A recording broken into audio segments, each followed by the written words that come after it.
é de grande importância para a bioética, para o biodireito, a exposição de alguns assuntos a respeito do coronavírus. Deixa eu fazer algumas considerações a respeito desse tema que tanto está assustando o mundo todo, tanto está acometendo o mundo todo, e não se fala de outra coisa nas mídias sociais, nas rodas sociais, pela internet, Facebook, Instagram. O mundo está todo focado nessa pandemia provocada por esse vírus, o coronavírus. Então vamos fazer algumas considerações. Em primeiro lugar, quem é esse vírus? De onde ele surgiu? E quais seriam os possíveis desdobramentos que essa pandemia mundial poderia acarretar aí para a nossa sociedade? Em primeiro lugar, esses vírus, os chamados coronavírus, eles são vírus que têm um RNA bastante simples. Ele não é um vírus de grande complexidade. E ele serve diretamente para a síntese de algumas proteínas. Eles já são conhecidos de longa data. Relatos históricos de 800 anos atrás, de muito tempo atrás, que já se conheciam patologias oriundas de vírus com semelhante cadeia, com semelhantes desdobramentos. Mas desde 1960, eles são melhor estudados e têm um DNA, um RNA, tem uma síntese proteica, você tem um código genético já mais destrinchado, mais elaborado, mais estudado, mais pesquisado. Pessoas no mundo todo são infectadas por coronavírus de diversas modalidades durante toda a existência aí do homem. Pessoas são infectadas com modalidades de coronavírus ao longo de toda a sua vida. Eles são a causa mais comum de infecções respiratórias de várias naturezas, de várias gravidades. Elas podem ser leves, levíssimas, brandas, moderadas ou mais graves, de curta, média ou longa duração. O que vai influenciar toda essa gama de infecções respiratórias são, na verdade, são as características pessoais de defesa do próprio organismo de cada uma dessas pessoas, de cada ser individualmente. Portanto, o contato com o coronavírus pode transformar a pessoa em paciente assintomático, portador assintomático, ou ele pode desenvolver um resfriado comum, ou ele pode desenvolver alguns dos sintomas, não precisa ser aquela gama de sintomas que nós vamos dizer logo mais, que já estão sendo divulgados, que cada pessoa vai apresentar. Então eu posso apresentar apenas espirro e tosse seca, eu não vou ter coriza, eu não vou ter olhos lacrimejando, eu posso ter a falta de ar, o que me requer internação imediata. Ou eu posso não ter, eu posso ser um portador são. Quem vai determinar é meu estado de saúde, minha defesa orgânica. Além, claro, da minha complexão física, também a minha faixa etária onde cada paciente está inserido. Na realidade, não há uma regra para desenvolver a doença de modalidade mais forte ou mais fraca. Sim, um grupo de fatores, tá certo? Como idade, complexão física e defesas internas orgânicas que cada um apresente. Entre os coronavírus, por exemplo, existe uma modalidade que já desenvolveu uma doença pulmonar bastante grave chamada SARS. O vírus da SARS é uma modalidade de coronavírus, mas que trouxe uma outra forma. Portanto, o coronavírus de agora ele já sofreu uma modificação, porque ele é um vírus mutante. Percebe? E essa gripe chamada SARS também acometia as vias respiratórias individuais do cidadão. Uma questão bastante interessante para se trazer é que o coronavírus que hoje ele ataca os seres humanos, ele acomete os seres humanos, ele é uma modalidade viral que sempre se manifestou entre os animais, pura e tão somente. Ele não circulava entre os humanos, não havia essa infecção cruzada animal-ser humano. Ele sempre se relacionou apenas, era transmissível apenas no mundo animal. Eu vou trazer alguns exemplos para vocês, tendo em vista uma evolução do vírus coronavírus. Em 1960, uma modalidade de vírus chamada HCoV-229E divergiu do coronavírus do morcego e infectava os animais. Ele sofreu uma mutação em 1986, passando a ter uma outra estrutura. Em 2002, houve o surto da SARS-CoV, um outro vírus, que divergiu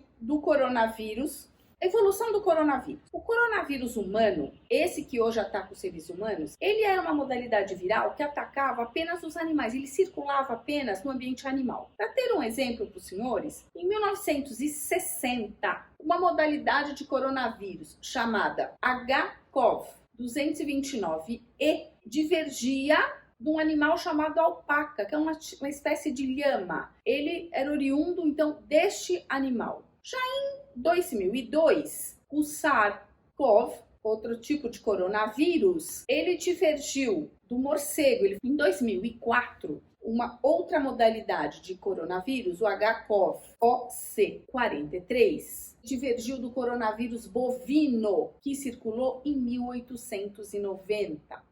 E também em 2004 tivemos um outro surto com outro tipo de coronavírus chamado HCoV-LL63, que divergiu do coronavírus do morcego. Esta modalidade apareceu há 800 anos atrás, uma época que a medicina era completamente incipiente em relação à medicina atual. Em 2005, tivemos uma outra modalidade de coronavírus chamada HKV1, que divergiu do coronavírus de morcego e passou a ser transmitido aos humanos através de um vetor que era o camelo. Já em 2012, um outro tipo de coronavírus chamado MERS-CoV divergiu do coronavírus do morcego e passou a infectar os seres humanos através do vetor do camelo, tanto que era chamada gripe do Oriente Médio, porque era um local que tem muito camelo. Até que atualmente, em 2019, nós temos o SARS-CoV-2, que divergiu do coronavírus das cobras, dos morcegos e dos pangolins, uma modalidade de tatu que existe preponderantemente na África e na Austrália, gerando essa modificação que hoje temos no mundo, que se espalhou pelo mundo todo. Os principais sintomas e sinais dessa infecção por coronavírus. Em primeiro lugar, o período de incubação ele varia de 2 a 14 dias. O paciente, portanto, ele pode ter contato com alguém infectado e neste período ele está incubando a doença, onde os sintomas então aparecerão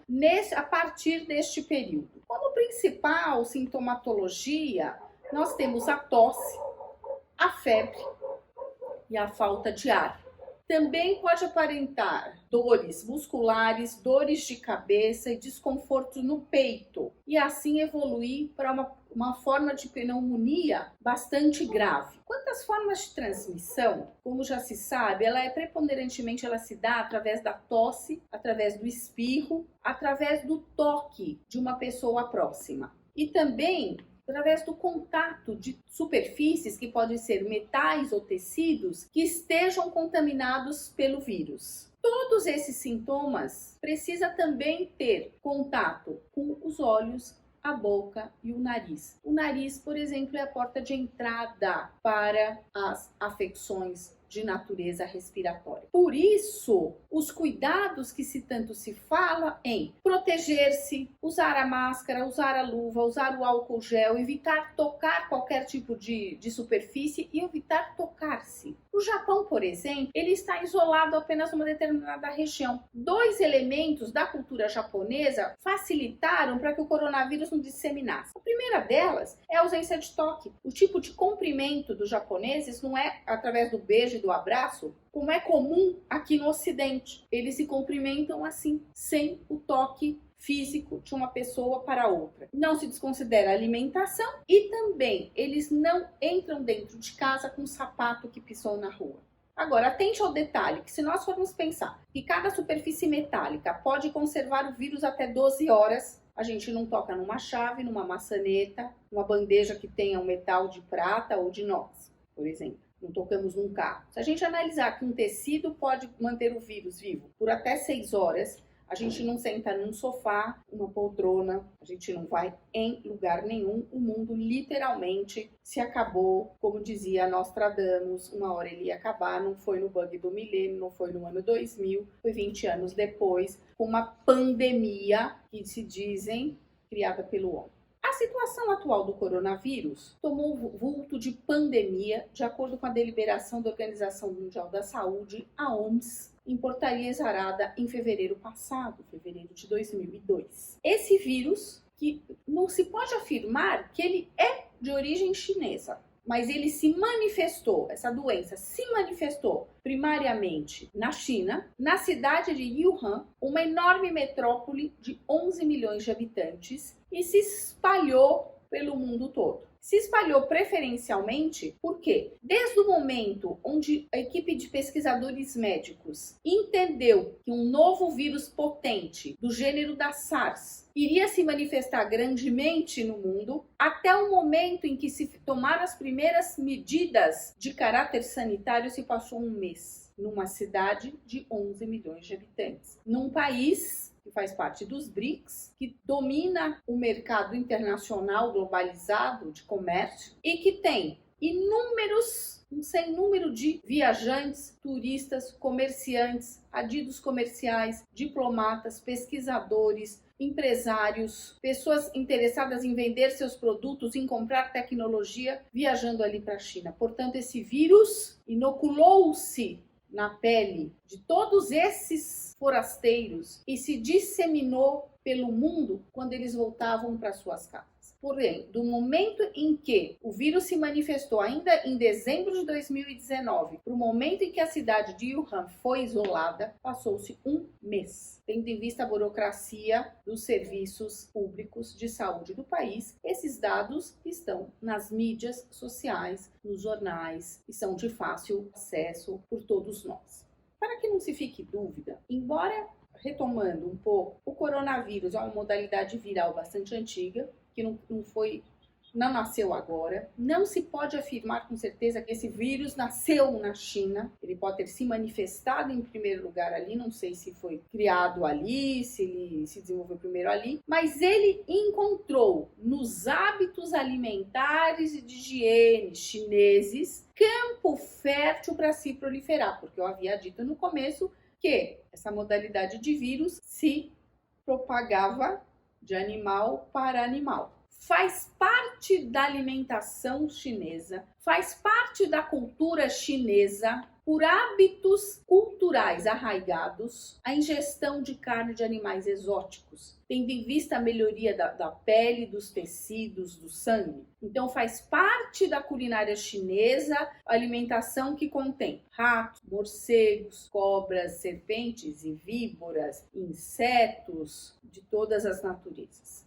Uma alimentação bastante típica que o Ocidente desconhece. Assim, é comum a existência de mercados que comercializam animais selvagens vivos, víboras vivas, serpentes vivas, pedaços de animais, partes de animais. O primeiro caso que ocorreu na cidade de Wuhan foi de um senhor que frequentou um destes mercados. E o segundo caso foi a sua esposa, pessoa que jamais pisara nesses mercados, porque quem fazia as compras naquela família era o marido. Assim, logo após que o vírus ter se espalhado entre as pessoas, porque ele é um vírus respiratório de facílima transmissão, os mercados desta natureza foram fechados na cidade de Wuhan. Posteriormente, os limites da cidade de Wuhan também foram fechados. Lembrando que Wuhan não é uma cidadezinha, é uma cidade de 11 milhões de habitantes, maior que São Paulo, que é a maior cidade da América Latina. Dados mais ou menos recentes, porque esses dados são atualizados minuto a minuto, contam que a China tem mais de 80 mil pessoas contaminadas com coronavírus. 80 mil pessoas, é um número bastante alto. E uma população de 2 bilhões de pessoas. Qual é a porcentagem de pessoas infectadas de coronavírus? A epidemia se alastrou por mais de 100 países e causou em torno de 2.000 mortes até o momento.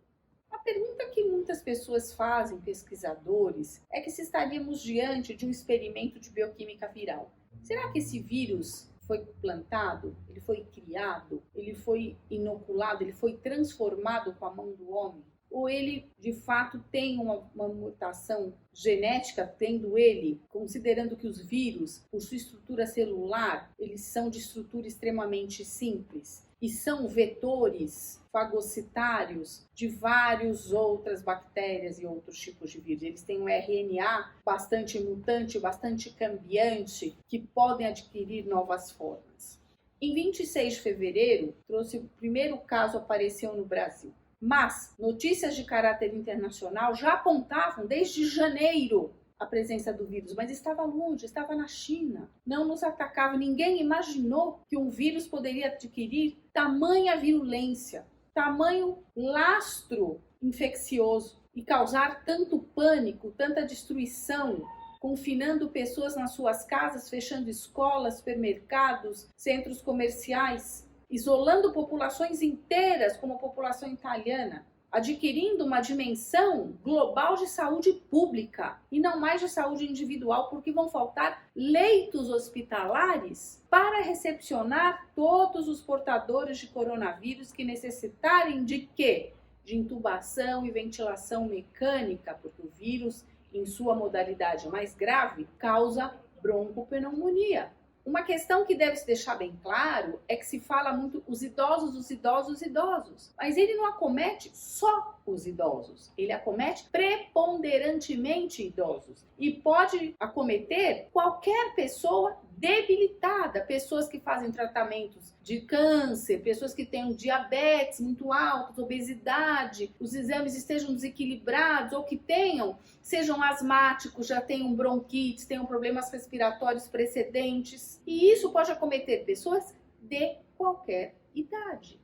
Preponderantemente, essas questões atacam mais os idosos, mas não apenas. Esta é uma questão a se deixar claro. Por isso, a necessidade da prevenção de toda uma asepsia. Mas eu deixo claro, na minha visão, de profissional ao mesmo tempo da saúde e do direito, de que tem que haver uma moderação também nas atitudes. A virtude, já dizia Aristóteles, está no meio, um equilíbrio, um princípio da prudência, mas da ponderação. Eu vou sair de casa apenas para um serviço de necessidade, a um supermercado, a uma farmácia, a um médico ou ao trabalho. Nem todos os profissionais conseguem trabalhar de forma remota. Eu vou deixar de me expor em público quando não houver necessidade extrema nesse momento. É aí que eu trago a minha opinião pessoal de que festas, velórios, comemorações outras podem ser, infelizmente, suprimidas.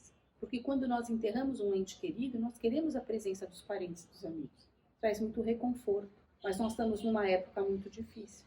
Quando a gente se forma na faculdade, nós queremos comemorar, mas nós estamos fazendo isso numa época muito difícil. Eu faço aniversário, eu quero comemorar, mas estamos numa época muito difícil de uma pandemia, no olho de furacão de uma pandemia. Então, este momento é um momento de ponderação, de oração, de cooperação, porque a questão do coronavírus trasladou o individual, chegou no coletivo e chegou no global.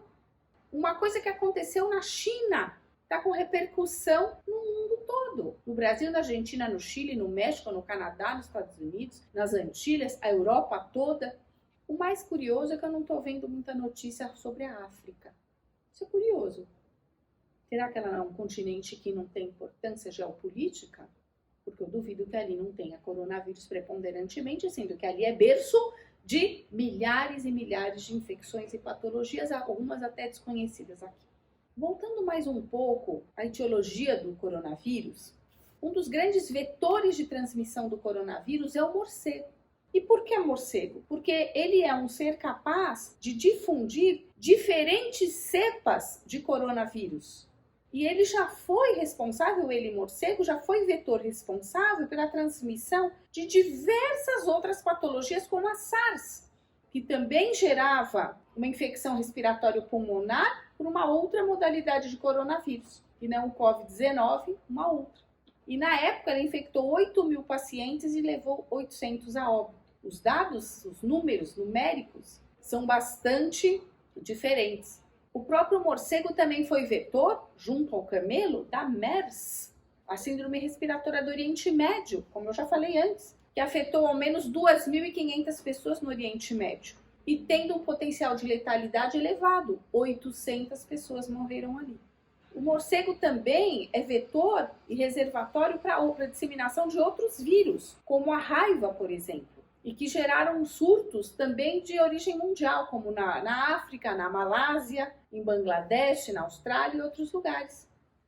No início do ano passado, no início de 2019, um grupo de cientistas do Instituto de Wuhan de Virologia e também da Universidade e Academia Chinesa de Ciências estudou o novo coronavírus e alertou a possibilidade da incidência de uma nova infecção. Eles estudaram o coronavírus em morcegos, sabendo que os morcegos seriam vetores como sempre foram. E ainda assim, os mercados chineses vendiam vivos e mortos esses animais com finalidade de alimentação da sua população.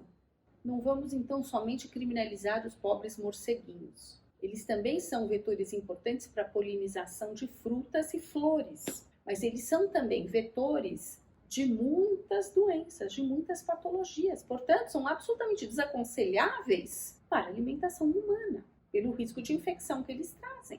Depois de toda essa hecatombe pandêmica no mundo, o governo chinês, além de determinar o fechamento dos mercados de animais silvestres e selvagens, proibiu a sua comercialização. Quanto à disseminação da doença, a mídia retrata, e aqui nós trazemos essa questão com uma ideia de discussão e de reflexão por parte de todos, que a disseminação da patologia a níveis de pandemia, ela se originou por uma omissão do governo chinês, pelo silenciamento dos médicos, que o próprio médico que descobriu, o chefe da pesquisa, ele morreu dessa doença no fim de dezembro de 2019 e foi obrigado a assinar um termo de que ele agiu ilicitamente, porque ele disseminou para os seus colegas, olha, vai acontecer isso. Também a falta de informação para a população, a minimização dos possíveis riscos para o público, para a saúde pública e global em geral, porque aqui a gente vê como princípio de direito ambiental de que o mundo realmente, o meio ambiente realmente ele é uno e indiviso. Está aqui a prova mais cabal, um princípio de direito ambiental. O mundo é uno e indiviso, o meio ambiente. Algo que aconteceu na China repercutiu no mundo todo, repercutiu no Brasil. Uma pessoa em Piraporinha do Bom Jesus aqui no Brasil pode ser vítima de uma infecção por coronavírus. Ela nunca ouviu nem falar que existia na China uma cidade chamada Wuhan. Isso é a globalização. Isso é a prova mais cabal de que o mundo realmente é um indivíduo. E que uma atitude de alguém irresponsável, inconsequente em qualquer ponto do mundo pode repercutir do outro lado do planeta, gerando bem cartão, gerando a falência de um comerciante brasileiro, argentino, chileno, americano, mexicano, porto-riquenho, porque os bares estão fechados, os restaurantes, as lojas, os shoppings, as baladas, os jovens estão confinados, as crianças estão sem aula, os idosos estão apavorados e estão sem possibilidade de plena assistência médica, tendo em vista a saúde pública de cada país individualmente. Foi responsável pela disseminação a não restrição do comércio de animais silvestres. Também foi responsável no início uma inação do governo chinês, o que tornou o caso emergência no direito global. Suscitam-se na mídia e alguns artigos, e isso eu não tenho como afirmar, tampouco como comprovar, apenas estou trazendo para vocês, meus espectadores, meus alunos, hipóteses para pensamento, para reflexão. Será esse vírus uma mutação do acaso? Ou será esse vírus uma mutação feita em laboratório? Trata-se seria de uma hipótese de biopirataria, de bioviolência, ou apenas uma obra do acaso? Bom que tenha pensado, porque uma coisa é certa, houve uma grande virulência, não só na saúde pública humana, mas na saúde das empresas, na saúde da circulação das mercadorias, na saúde da bolsa de valores, na saúde do valor do dólar, do ien, do euro, das bolsas de valores.